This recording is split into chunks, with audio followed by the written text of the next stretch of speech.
শুধু কপাল।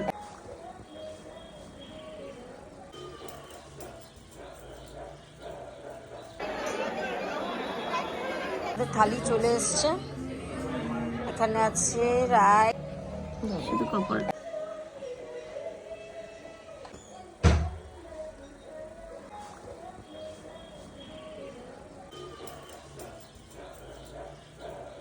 Welcome back to my channel পূর্ণিমার লাইফে। আজকে নতুন একটা ব্লগ নিয়ে চলে আসছি। এখন বেরোচ্ছি সকাল সকাল কালীঘাট।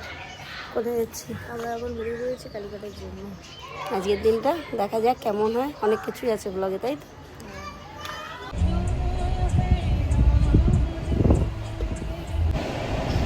এখন আমরা কোন জায়গাটায় আছি?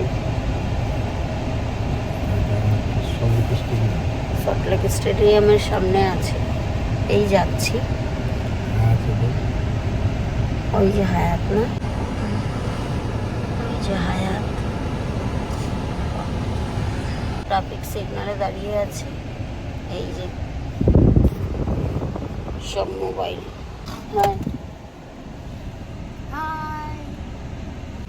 হ্যাঁ, একটু পরেই মন্দিরে পৌঁছে যাব। চলুন, মাকে তো আর দর্শন করাতে পারবো না, সেই ক্যাপাবিলিটি আমার কেন, এখন কারোরই নেই। মোবাইল নিয়ে মন্দিরে ঢোকা এলাও নেই। তো পুজো দিয়ে বেরিয়ে তারপরে দেখি কোথায় যাই।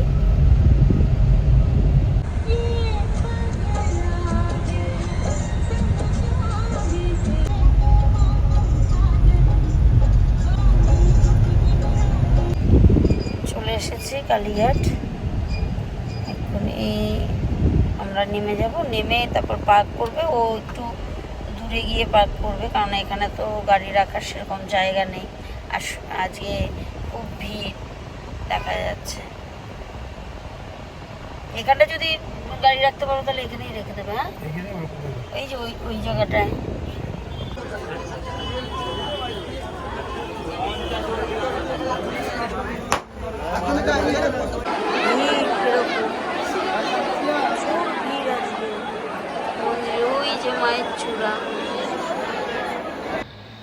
আসলে আজকে একটা স্পেশাল ডে আমার লাইফের। মানে আজকের দিনে আমরা দুজন, মানে হাজব্যান্ড ওয়াইফ, মানে প্রেমের বন্ধনে আবদ্ধ হয়েছিলাম। তো আজকের দিনটা ছিল মানে 8 ডিসেম্বর, প্রপোজ ডে। তো আমরা আগে এটা দুজনে মিলে বিয়ের আগের থেকে সেলিব্রেট করি। আগে বাড়ির ঠাকুরকে পুজো দিতাম, যেহেতু আমি বাইরে বেরোতাম না বিয়ের আগে, আমি ঘর থেকে খুব কম বেরোতাম। মা সেরকম অ্যালাউ করতো না, মা খুব স্ট্রিক্ট ছিল। তো এখন যেহেতু বিয়ে হয়ে গেছে, এখন এই ডেটটা সবাই জানে আমাদের ফ্যামিলি, ইভেন ছেলে মেয়ে, তো সবাইকে নিয়ে এনজয় করি।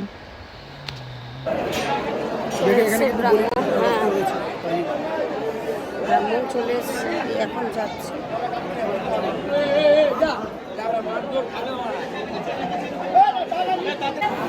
এই জাস্ট পুজো হলো, এই মন্দির থেকে বেরোলাম।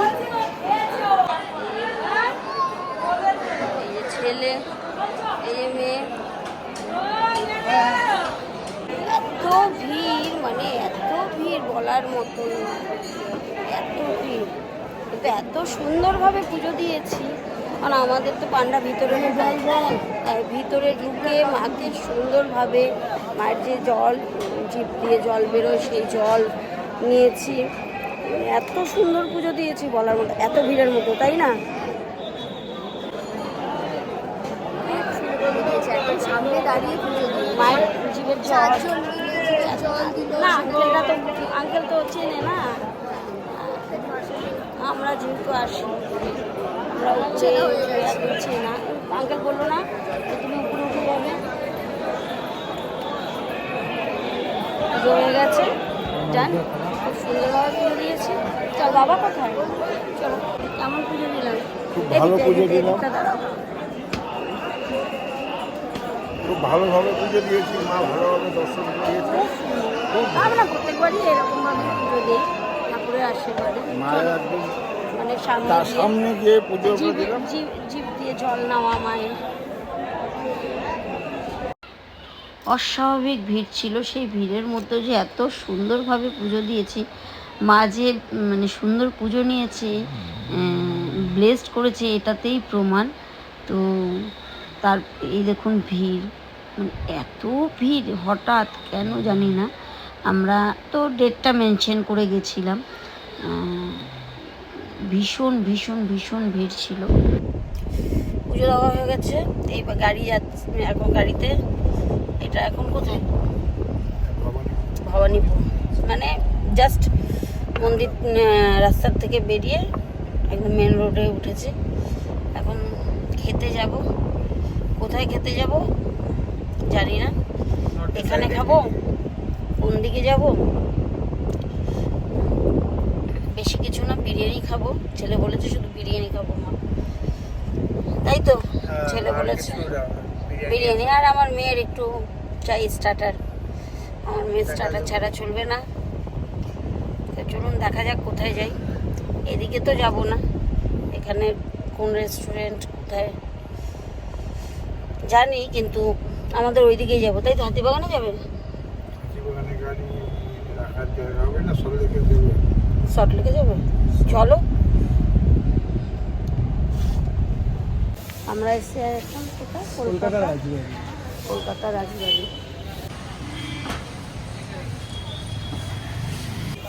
এখন বাজে 3:30। কলকাতা রাজবাড়িতে নাম লিখিয়েছিস? তারপরে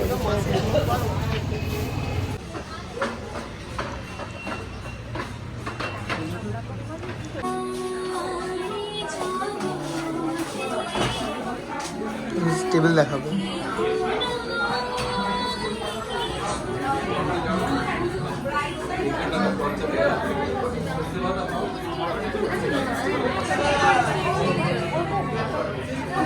এখানে সেন্টারটা ভালো লাগছে।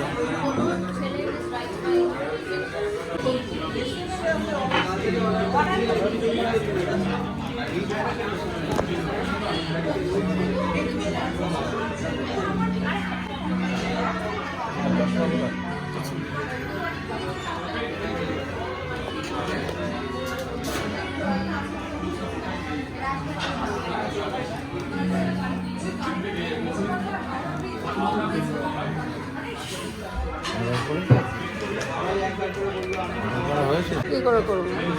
আগে তো মেনু দেখবে, তারপরে। আমরা চলে এসেছিলাম কলকাতা রাজবাড়ি, মানে এটা হাতিবাগানে নতুন লঞ্চ করেছে। ছোট্ট, খুব বড় না, কিন্তু এত সুন্দর আর এত ওয়েল মেনটেন্ড, ওয়েল ম্যানার্স, মানে এত ভালো বিহেভিয়ার প্রত্যেকটা স্টাফের, এত সুন্দর বিহেভিয়ার, মানে অসাধারণ। আর খাওয়ার দাওয়ার তো মানে খুবই সুন্দর, আর অ্যাম্বিয়েন্স অসাধারণ, খুব সুন্দর লেগেছে। সিম্পলিসিটির মধ্যে খুব সুন্দর ছিল।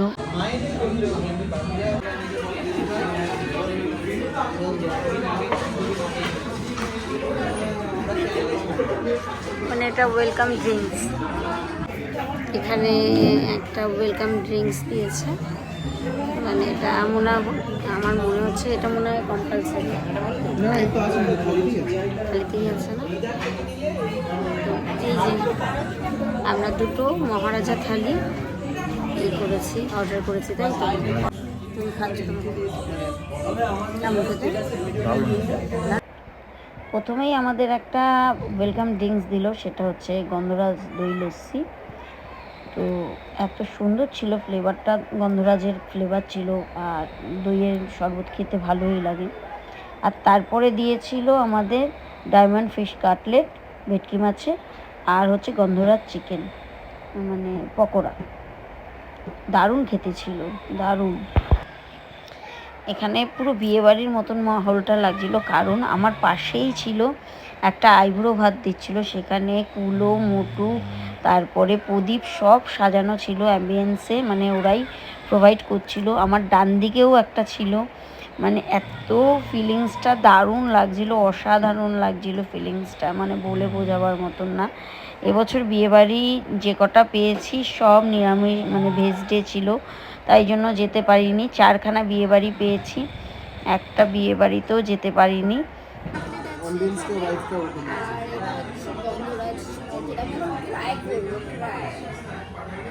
এখানে পাশেই একদম এত সুন্দর লাগছে, আইব্রো ভাত হচ্ছে। অ্যাক্টিং হচ্ছে না কি হচ্ছে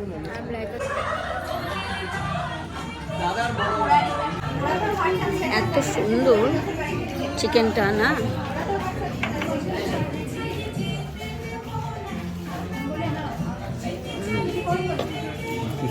ভালো না? খাবারটা যে ভালো দেখলেই বোঝা যাচ্ছে।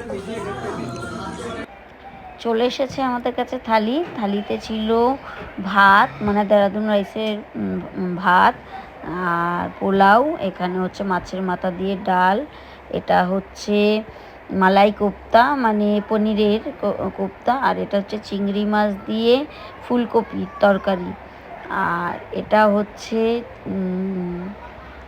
শুক্তো, আর এটা হচ্ছে চিংড়ি মাছের মালাইকারি আর খাসির মাংস, আর তারপরে তো ডেজার্টে ছিলই অনেক কিছু, সেটা দেখাচ্ছি, ওরাই দিয়ে যাচ্ছে এক্ষুনি।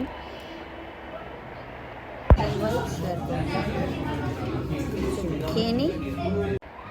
এখানে দিয়ে গেছে চাটনি, পাঁপড় তো আগেই দিয়েছে, মানে একদম আমের চাটনি, আর হচ্ছে পায়েস, এদিকে রসমালাই, আর এটা ভাপা সন্দেশ। ভাপা সন্দেশটা এত অসাধারণ খেতে, মানে দারুণ খেতে, দারুণ। আর এখানে ওভার ভয়েস দিতে হচ্ছে, কারণ আপনারা বুঝতেই পাচ্ছেন এখানে গান চলছিল, তো সেই কারণে ওভার ভয়েস। আর আমরা এত খাবার খাই না, মানে আমাদের খাবারের কোয়ান্টিটি খুবই কম, তো তারপরে লাস্টে আমাদের ওটা পার্সেল করাতে হয়েছে। এই বেরিয়ে পড়েছে খেয়ে দে। কটা বাজে বাবা? আচ্ছা 5টা বাজে। 5টা বাজে, 3:30 এসছে, ঠিকই আছে, তাড়াতাড়ি খাওয়া দাওয়া হয়ে গেছে। খুব ভালো খাওয়া দাওয়া, দারুণ ছিল খাওয়া দাওয়াটা, সত্যি ভালো ছিল, মানে আর কিন্তু এত আইটেম তো আমাদের খাওয়ার অভ্যাস নেই, তাই খেতে পারছিলাম না। এতগুলো আইটেম না আমাকে, তার মানে ডেজার্টগুলি ছিল 4 রকমের, কি কি পায়েস, ভাপাম সন্দেশ, তারপর তোর 1100 টাকা। ওটা কি ছিল ভুলে যাচ্ছি, পায়েস আর রসমালাই, আবার চাটনি, পাঁপড়, অনেক। এত খাওয়ার আমার পেটে তো, আমার মেয়ের পেট তো এইটুকু একটা পেট, ও শুধু পোলাও পোলাও হাতটা শুধু আঙুলটা দিয়ে রাখো। আরই খেয়েছে, মাটন মাটনটা খেয়েছি, আর কিচ্ছু না। লাস্টে বকে একটুখানি ওই রসমালাই হাফটাই তো মুখে দেওয়ানো হলো। পায়েসটা আমার খুব ভালো লেগেছে, কোনো কিছু টেস্টও করেনি। আর আমার পেটও আমার মেয়ের মতনই, কিন্তু আমি সবকিছু একটু করে টেস্ট করেছি, বাট একটা জিনিস আমরা এখনো কেউ টেস্ট করি, সেটা হলো গলদা চিংড়িটা। সত্যি কেউ খাইনি, আমরা পার্সেল নিয়ে নিয়েছি। আমার মাটনটা কি করছিস তুই? তো এখন বাড়ি যাচ্ছি, বাড়িতে যাব, গিয়ে একটু রিল্যাক্সড হব, শোবো, ব্যাস। রাত্রে ওই চিংড়ি মাছের মালাইকারিটা আছে, আমি তো আলু সিদ্ধ ভাত খাবো, গরম ভাত। না, পোলাও আমি খাবো না। পোলাও আমি সত্যি এমনিতেও খুব একটা, আমি পোলাওকে খুব ভালো খাই না, তুমি খাও না, ওই জন্য পোলাও টেস্টও করিনি। না, পোলাও আমাদের যেরকম আমরা যেটা মিষ্টি মিষ্টি খেতে পছন্দ করি, মানে পোলাওটা ওরকম মিষ্টি না, বাট মাটনের গ্রেভির সঙ্গে ভালো লাগছে। ঠিক আছে, মাটনটা আবার একটু মিষ্টি মিষ্টি হয়। বাড়ি যাই, বাড়িতে গিয়ে একটু ফ্রেশ হব। মুখ তো একদম জয়মা কালী হয়ে রয়েছে, আমাকে মা এত সুন্দর সিঁদুর পরিয়েছে, যে পাত্রে যেই ব্রাহ্মণী বৌদি ব্যাস মাথায় একটা টিকা দিয়ে দিচ্ছে। খুব ভালো পুজো দিয়েছি। চলে এসেছি বাড়িতে, কাপড় মানে ড্রেস চেঞ্জ করে নিয়েছি। কপালে সিঁদুর, মুখটা এখন ক্লিন করলাম না, কেননা কপালে সিঁদুরটা আছে সন্ধ্যাবেলা, তো তাই আজকে মানে সন্ধ্যাবেলা বলে সিঁদুরটা এখন রিমুভ করব না, সন্ধ্যাটা হয়ে যাক, একটু পরে মুখটা ফ্রেশ করব, রিমুভ করব। তো এখন ও আসবে, আমি একটুখানি জাস্ট একটু রেস্ট করব। এখন তো সন্ধ্যাবেলা তো ঘুমাবো না, তো একটু রেস্ট নিয়ে তারপরে দেখি। রাত্রে তো আমি আলু সিদ্ধ ভাত খাবো বলেই দিয়েছি, তো একটু রেস্ট নিই।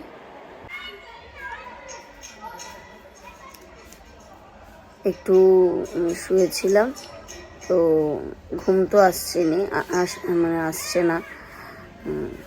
আপনাদের একটা কথা জানানো হয়নি, সেটা হচ্ছে যখন নাকি কালীঘাটে বেরোচ্ছিলাম সেই সময় মায়ের বাড়িতে যাচ্ছিলাম।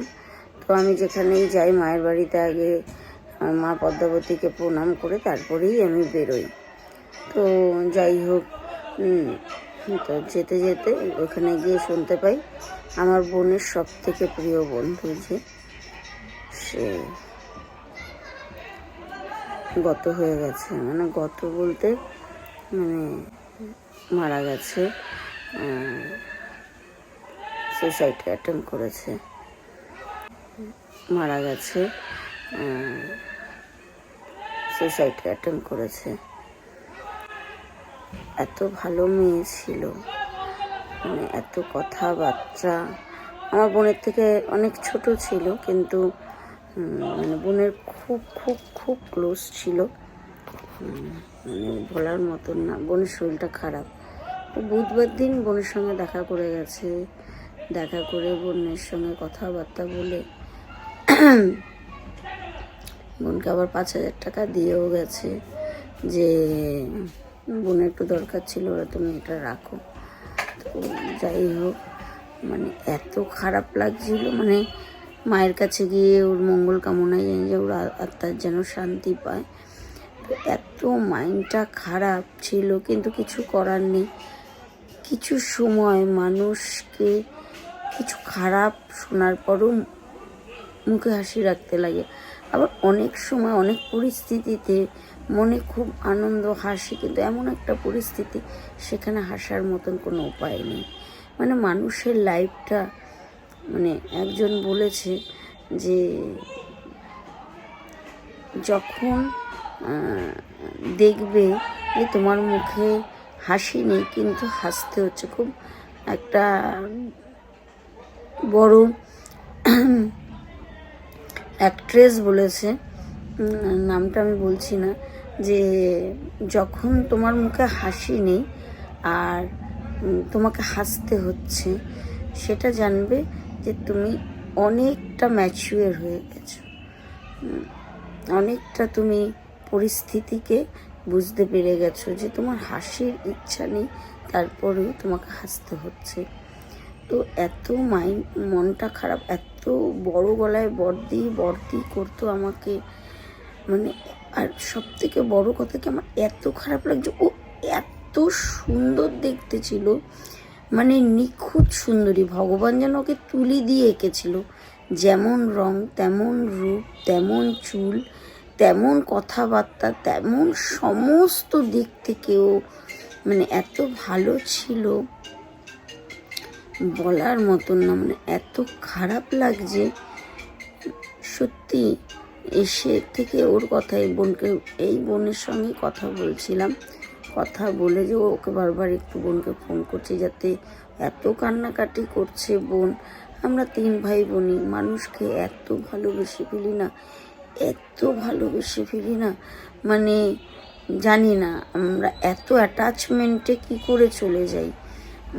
তো যাই হোক, যার নেচার, মন, মাইন্ড, যত সরল মন হয় মানুষ তত তাড়াতাড়ি মানুষের আয়ত্তের মধ্যে চলে আসে। মানুষের মুখের কথাতেই তো সব কিছু। এত খারাপ লাগছে ওর জন্য। বোনের সঙ্গে দেখা করে গেছে বুধবার দিন, আর বৃহস্পতিবার দিন ওই কাজটা করেছে। মানে যেভাবে করেছে সেটা বলার মতো না, একটা ভাবা, মানে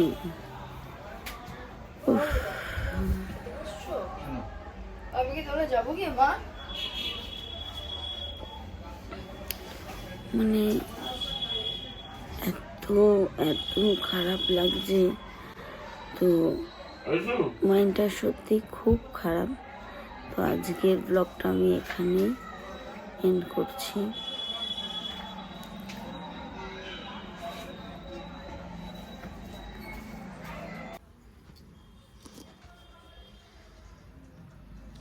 রাত্রে বলেছিলাম আলু সিদ্ধ ভাত খাবো, এই যে আলু সিদ্ধ, এই যে হচ্ছে বাটারটা গুলে গেছে একদম, এই যে বাটার, আর এই যে হচ্ছে আমার পোচ অমলেট বলবো, মানে এটা মাইক্রোওয়েভে করা হয়েছে, মানে একবারে করে মাইক্রোওয়েভে বেক মানে ওভেনে বেক করা হয়েছে।